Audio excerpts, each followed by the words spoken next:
It's just computer, right? Right. Okay, what's on it? Emails, photos? Yeah, I know you had a journal in there. A journal? Okay. Here's what's gonna happen next. We're gonna send you an electronic check. Wait, no, I'm not sure I'm doing this yet. I need to think about it. Well, I'd think fast if I were you. Natalie, how are you? Doing great. How are you? It's incredible that I haven't seen you in like 20 years, so since high school. So this is the first time I see your face in so long. And I remember, probably like 8, 10 years ago, starting to see your name pop up on credits and in LA, and yeah, it was like you and Eric Norsoff, which you guys were in the same class, right? I was just 1 year Yeah. below you, right? Yeah, exactly. And like, so first of all, congrats on all the success. It's really incredible, the Thank you. level of work you've been doing. Thank you so much. It's been a really wild ride, but really fun. And thank you so much for submitting. And we're going to be sharing 2 of your films at our first ever Coconut Grove Film Festival. And the idea of the festival was at the beginning of COVID, when I moved back from LA, and I met this other half Central American filmmaker like myself. And one of the things we miss the most about being in LA is being around people that love movies and talk about movies all day long. So one of the reasons we started this nonprofit was to showcase Hispanic films and Florida films. So you being a Florida producer, it kind of fit beyond perfectly.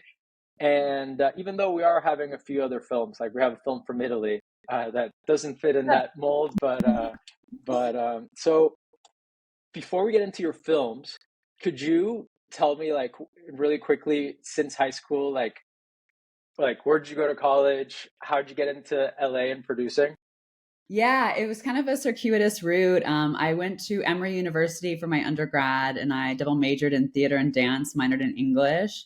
My plan was to start my own experimental physical theater company. And so I went out to Cal Arts to go to grad school to get my MFA in choreography. And while I was at Cal Arts, I just started interacting a lot with the film school students and started helping them out with their projects, doing a lot of collaborations. I would be in some of their films or choreograph their music videos or different things like that.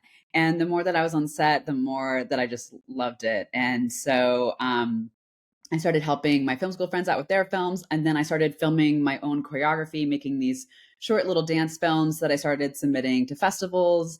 They started getting some attention and some awards. And so I used that to jump into commercials and music videos, which are kind of have similarities to dance films. And then from there, I had film school people saying like, hey, can you help me make my short the way that you did your short? And then pretty soon I was getting emails saying, hey, we want to pay you to produce this project. And it kind of snowballed from there. So at the time I was teaching, I had graduated from Cal Arts and I was teaching at Cal Arts and teaching at Pierce College. And I quit my teaching job and started doing film full time.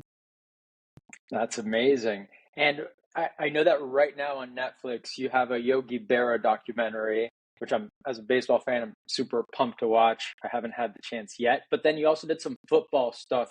How did you go into the sports world? Yeah, it's interesting because I don't have a direct connection to the sports world. Like, I always grew up as a dancer, so I didn't do team sports growing up. But yeah, I got connected with a project for DirecTV called Alone in the Game, which was specifically following LGBTQ athletes and kind of their unique struggles within specifically the pro sports world and how few were actually openly out and why they weren't out.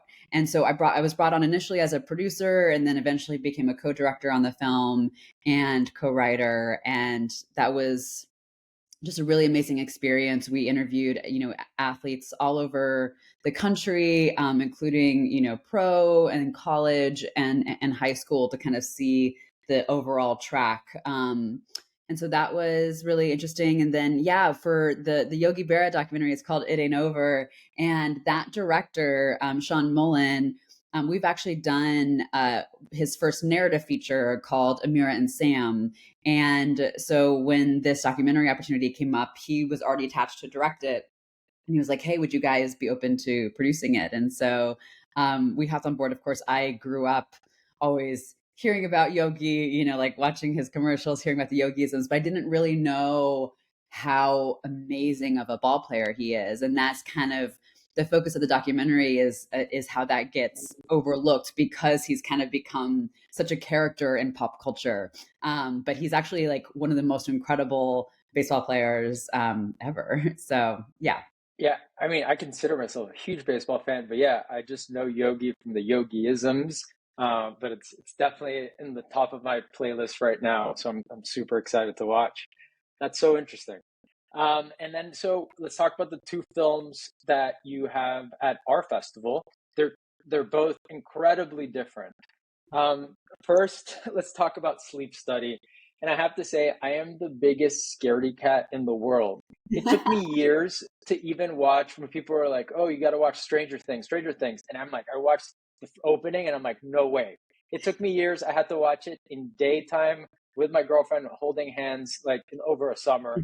Now I watch the whole thing. Amazing. But so I'm watching your short and I'm alone and I'm like, oh my God, it is scary. No spoilers, but it is scary. And I'm like, how is this going to fit into our festival? Like it's all these other, kind of like comedies or, just regular dramas. And then I was like, it hit me. I'm like, perfect. Or that Italian movie that I told you, it's the East Coast premiere of Brando De Sica, Vittorio De Sica's grandson's feature film called Mimi and the Prince of Darkness. And it's a movie about vampires. So I'm like, this is perfect. This could be the film before Brando's film. So we'll go into a fright night on our opening night. So that's how we're going to end before our opening party.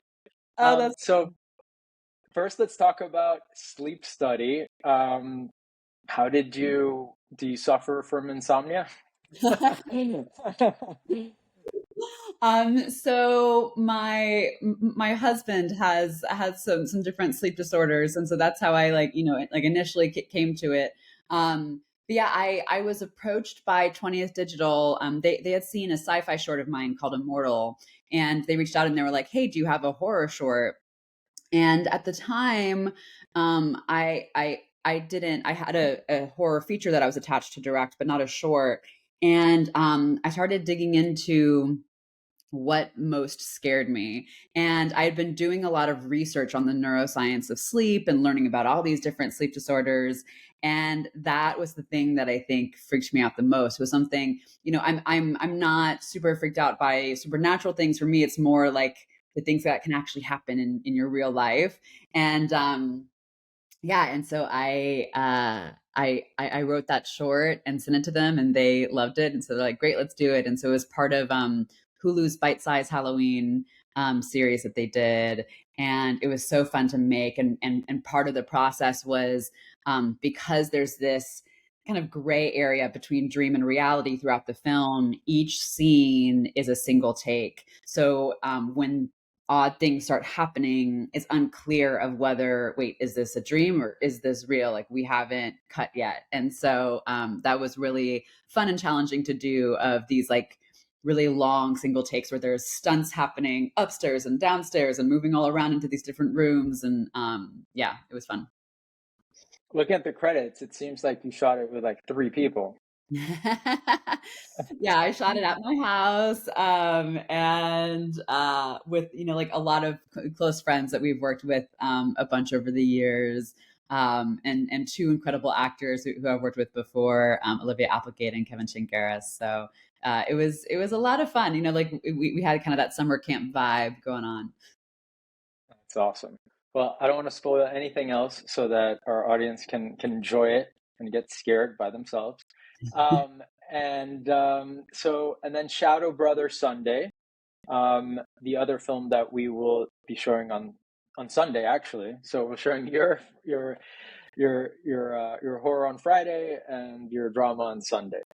Awesome. How did you develop that story? Honestly, I cannot say the director's last name. I've tried. Maybe you can help me. Alden Alden Ehrenreich, yeah. So Alden and I Ehrenreich. got connected through a mutual friend who was a theater director, and he was looking for a producer for his directorial debut. Obviously, he's well known as an actor, and had played, a young Han Solo. He's been in Coen Brothers movies and Francis Ford Coppola movies and all these things. But he hadn't had a chance to really direct yet. And so he had written this short, and I met with him and read it and was just so blown away. Like, I sobbed for a really long time after reading it.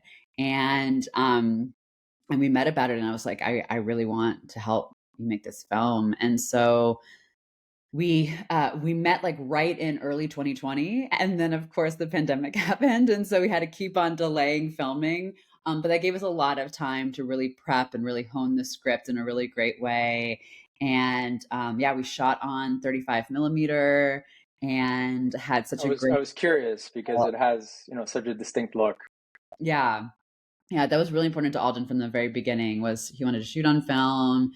He wanted to have lots of time to rehearse with the actors so that the family felt really real and authentic, and were, engaging with each other, where you kind of felt that backstory and that history between them all. And yeah, it was really cool to see him. He not only wrote and directed, but he also starred in the film, and he just kind of really shone in all those roles. It was very impressive to watch him. The very, again, without spoiling, with the very last shot of the film, the last moment reminded me of the very last moment in Sleep Study, because you kind of end it on like without without taking the audience to 100%. You take them to 80 and then you let them feel the rest. And I was Yeah. wondering, even if you weren't directing Shadow Brother Sunday, if you pushed that, because it felt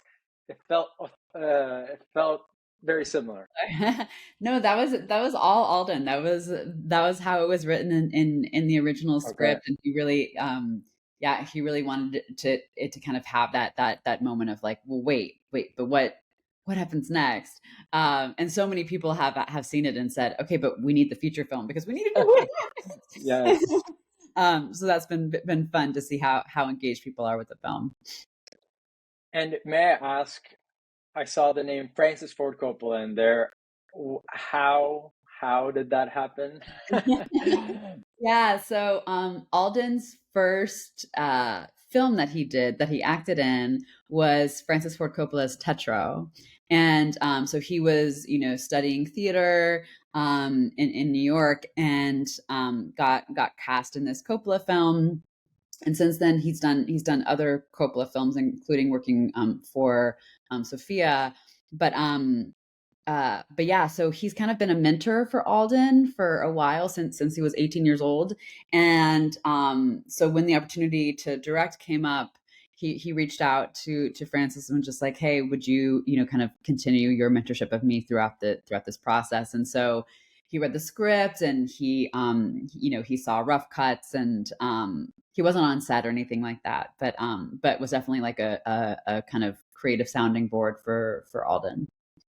That's super cool. I worked for Ron Howard for a long time on many movies and TV shows, and the first one I didn't work on him, when I went out and do my own thing, was when he took over the Han Solo movie. So I was one movie apart from having worked with Alden myself. Oh, that's so funny. How crazy. Yeah. Another coincidence, and he told me, Felipe, obviously I am completely unbiased, is one of our jurors you just met recently, Cameron Duncan. Oh, He's a cinematographer, and he's like, "Oh, I just met Natalie recently." Obviously, like completely unbiased with my judging, but I think you guys just hung oh, out that's recently. funny. Yeah, yeah. Yeah.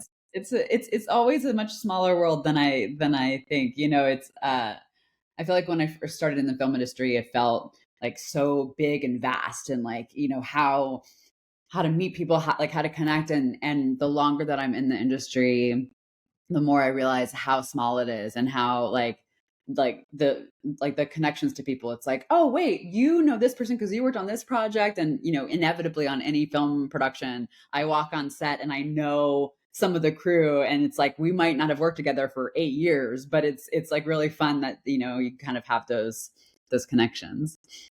Yeah, totally. Well, we're so proud to be sharing a Floridian producer's films here at our first ever Coconut Grove Film Festival. And even though I know you're shooting right now and you couldn't make it, I'm glad that we did this, that we get to share with some of the attendees. And yeah, just thank you, Natalie. We're so stoked to share both of your films. Yeah, thank you so much. And I'll be sending my parents over to go watch. They're still Oh, that'd be awesome. That'd be fantastic. Yeah, we're gonna be releasing the program and everything in the next couple of days. By the time this is out, this will be released. Awesome. Well, Natalie, have a great rest of your break. Thank you so much, and hope to see you in the flesh before another 20 years pass. Yeah, yes. Sounds great. All right. All right.